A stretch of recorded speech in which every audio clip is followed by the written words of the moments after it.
नमस्कार, मैं मोहम्मद आसिफ और आप देख रहे हैं एसपीएन आई न्यूज़।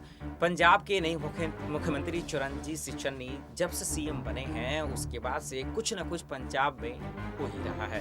कभी कैप्टन अमरिंदर कांग्रेस से इस्तीफा दे रहे हैं तो कभी नवजोत सिद्धू अपने पद से इस्तीफा दे रहे हैं। लेकिन इस बीच परिवहन मंत्री अमरिंदर सिंह ने साफ शब्दों में कहा है कि जिस तरह से पंजाब में कामकाज हुए हैं, चाहे वो सड़क को लेकर, वो कहीं न कहीं पहले उनसे कुछ जो है उनके साथ शर्तें रखी गई थी जिसकी वजह से वो काम नहीं हो पाया और यही वजह है कि उन्होंने माफ़ी मांगी है पंजाब के आवाम से, जनता से।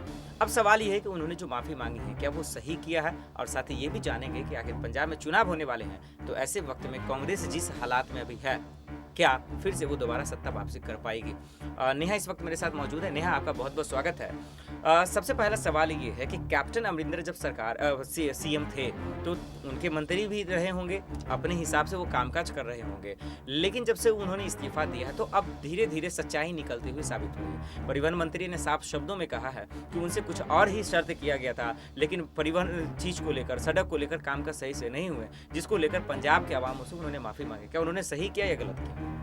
देखिए, अगर देखा जाए तो उन्होंने बहुत सही किया है माफ़ी मांग के, क्योंकि अगर किसी इंसान को कोई कामकाज सौंपा जाता है, वो भी एक बड़े पद पर बैठने के बाद, और वो इंसान नहीं उस काम को करता है, और जनता के लिए वो काम करना, जनता के लिए वो काम बहुत ज़रूरी है, लेकिन किया नहीं जाता है, तो बिल्कुल माफ़ी मांग के तो बहुत सही किया है। तो जब उनको कोई जिम्मेदारी दी गई थी परिवहन मंत्री को, तो उन्होंने क्यों पूरी नहीं की? इसका मतलब तो ये साफ साफ घोटाला चल रहा है इसमें, कि अगर पंजाब में सड़कें नहीं बनवाई गई या परिवहन से रिलेटेड कोई काम नहीं किया गया तो वो क्यों नहीं किया गया।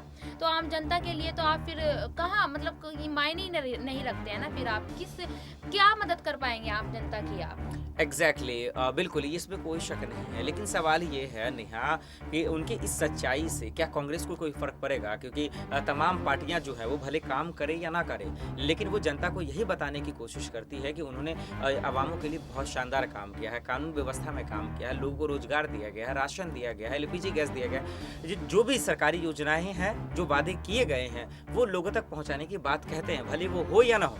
लेकिन ऐसे वक्त में मंत्रियों का सच्चाई उगलना, क्या इससे कांग्रेस पार्टी को फायदा होगा या नुकसान ही?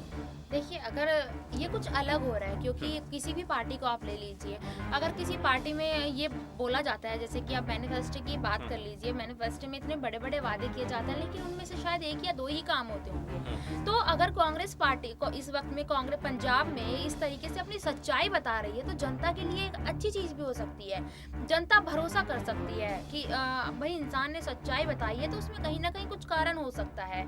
तो जनता के लिए ये अच्छी बात हो सकती है कि वो कांग्रेस पे भरोसा कर सकती है। और जैसे कि आप और हम, हमारे दर्शक अच्छे से जानते हैं कि इस वक्त पंजाब में कांग्रेस का क्या हालचाल, क्या बुरा हाल हो रखा है। अब आपसी कलह उनकी इतनी ज़्यादा हो रखी है कि लोगों ने अब ये, मतलब कि जनता ने भी ये कहना शुरू कर दिया है कि ये जनता के लिए क्या ही करेगी कांग्रेस पार्टी, इनकी आपसी कलह खत्म नहीं होती है। तो उन सबको देखते हुए कहीं ना कहीं कांग्रेस, क्या पता इस वजह से अपनी सच्चाइयाँ बता रही है कि उनसे जो कमी हुई है, जो भी जनता के लिए कुछ भी कमी हुई है, वो साफ साफ बता दें और जनता का दिल कोशिश कर रहे हैं। बिल्कुल, यही वजह है कि नवजोत सिद्धू भी जो है 13 मुद्दों को लेकर सोनिया गांधी को चिट्ठी लिखा उन्होंने। लेकिन अब एक मेरा सवाल ये है नेहा कि कैप्टन अमरिंदर के इस्तीफा देने के बाद, कांग्रेस से भी दामन छोड़ने के बाद, कि अब दो ही ऐसे नेता हैं जिस पर जो है लोगों की निगाहें हैं और तमाम जिम्मेदारियां भी, एक तरफ चरणजीत सिंह चन्नी है और दूसरे तरफ है नवजोत सिद्धू।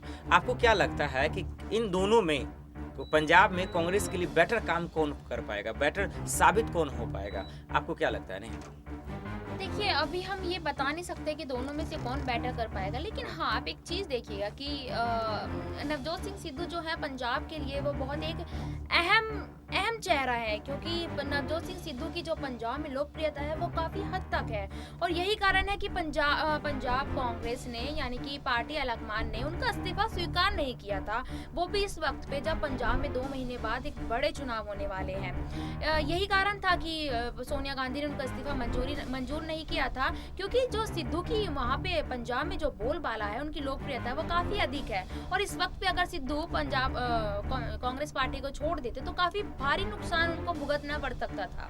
बिल्कुल, इसमें कोई शक नहीं। लेकिन कैप्टन ने जो इस्तीफ़ा दिया नेहा सीएम पद से, तो वो तो एक झटका लगा ही कांग्रेस को। लेकिन दूसरा झटका तो तब लगा, और भी खतरनाक झटका, अब वो ये जब उन्होंने कांग्रेस का भी दामन छोड़ दिया।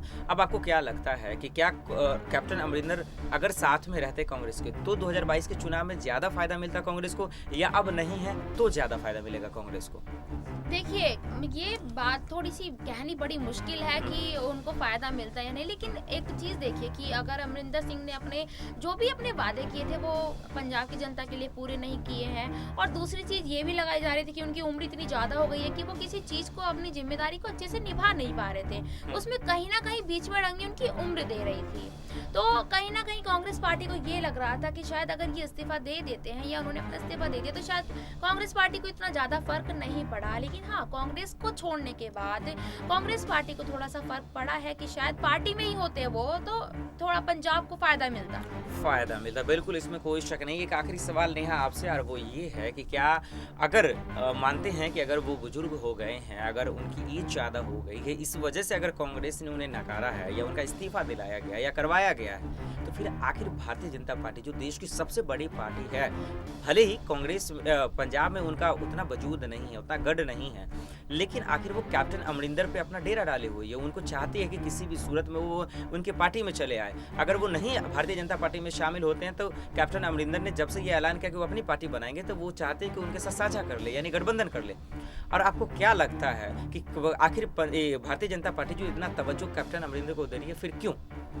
देखिए, कांग्रेस ने अगर उनकी उम्र को, मतलब उम्र का कारण बताया है कि यही वो अपनी जिम्मेदारी नहीं निभा पा रहे, तो कांग्रेस पार्टी तो ये अपना एक अलग वो चला रही है ना कि युवाओं को शामिल कर रही है। और बीजेपी में अगर आप एक बार नजर डालते हैं तो भाजपा में बड़े बुजुर्ग, मतलब बुजुर्ग नहीं कह सकते, काफी अच्छे और वरिष्ठ नेता हैं बीजेपी पार्टी में, और कांग्रेस में युवा नेता ज्यादा शामिल हो रहे हैं। तो कहीं ना कहीं ये कारण भी हो सकता है कि कांग्रेस पार्टी को अपना ये युवाओं वाला मतलब वो चलाना है कि युवा पार्टी में ज्यादा शामिल हो रहे हैं। तो भाजपा यही सोच रही है कि अगर हमारी पार्टी में अमरिंदर सिंह आ जाते हैं तो कहीं ना कहीं बीजेपी को भी इसमें फायदा हो सकता है।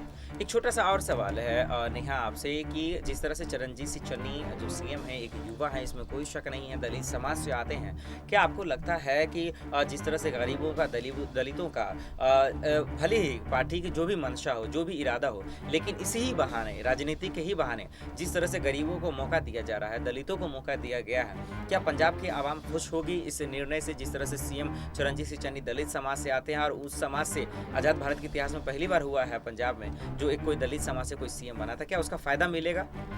देखिए, अगर चरणजीत सिंह चन्नी को अगर ये पद दिया गया है तो उसके पीछे का भी कारण है, क्योंकि चुनाव आने वाले हैं और पंजाब में 27% दलित समाज है। तो कहीं ना कहीं इसमें भी राजनीति बताई जा रही है, और है भी शायद कि चुनाव में 27% दलितों का होना, अगर उनकी तरफ आ जाता है, दलित वोट उनकी तरफ आ जाते हैं, तो इसमें तो साफ साफ फायदा है ना कि अगर 27% दलित वोट मिल जाते हैं तो बहुत अच्छी बात हो सकती है ये। चलिए, बहुत बहुत शुक्रिया नेहा हमें इन तमाम सवालों का जवाब देने के लिए। अब देखते हैं कि आखिर वाकई में 2022 में क्या होता है और किसकी सरकार आती है। फिलहाल के लिए इतना ही, बाकी खबरों के लिए देखते रहें SBN न्यूज़। नमस्कार।